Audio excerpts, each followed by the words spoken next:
தலைவரே, கடந்த கால வரலாறுலாம் தூக்கி போடுங்க. புதிய வரலாறு படைக்க போறோம் நம்ம. அப்படின்ற மாரி ஒருத்தர பத்தி பேசியிருக்காரு ஒருத்தர். எந்த தலைவர பத்தி, எந்த தொண்டர பத்தி பேசினது? அமைச்சர் ஆதவ் அர்ஜுனா அவர்கள். இன்னைக்கு ஒரு நிகழ்வு நடந்திருக்கு. Doctor APJ Abdul Kalam award function நடந்திருக்கு. அந்த ஃபங்ஷன் மேடையில எல்லா தலைவர்களும் பேசுறாங்க. வைகோவ பத்தி ஆதவ் அர்ஜுனா அவர்கள் 4 வார்த்தை பேசியிருக்காரு. என்னெல்லாம் பேசியிருக்காரு தெரியுமா? அது கேட்டீங்கன்னா ஒரே ஜாலியா இருக்கும். உங்களுக்கு ஒரு மகன் இல்ல துரை, வைக்க மட்டும் இல்ல, என்னையும் உன் மகனா பார்த்துக்குவாங்க. நீங்க கவலைப்படாதீங்க. அதுக்கு என்ன ஸ்ட்ராட்டஜியோ, என்ன எலெக்ஷன் இருக்கோ எல்லாம் சேர்ந்து செய்வோம்.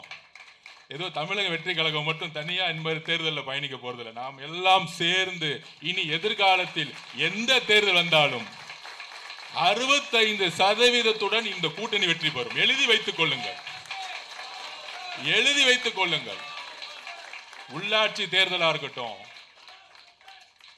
உள்ளாட்சி தேர்தலா இருக்கட்டும், பை எலெக்ஷனா இருக்கட்டும், அதுக்கப்புறம் பாராளுமன்ற தேர்தலாகட்டும், நாம் எல்லாம் இணையும் பொழுது தமிழக வரலாற்றில் முதல் முறையாக 65% நாம் மிகப்பெரிய வெற்றி பெறுவோம்.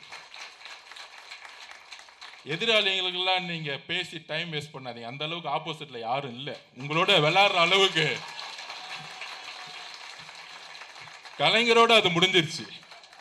நீங்க கலைஞர் குரல் கொடுத்தீங்க, ஓகே. இன்னைக்கு நீங்க குரல் கொடுக்கிற அளவுக்கு ஆப்போசிட்ல பெரிய ஆள் இல்லை. அதனால்தான் கொளத்தூர்லயே முடிச்சிட்டோம். பழைய வரலாற்றை தூக்கி போடுங்கள். இப்பொழுது ஒரு புதிய வைகோ அவர்களை நாங்கள் பார்க்க போறோம். வைகோ 2.0.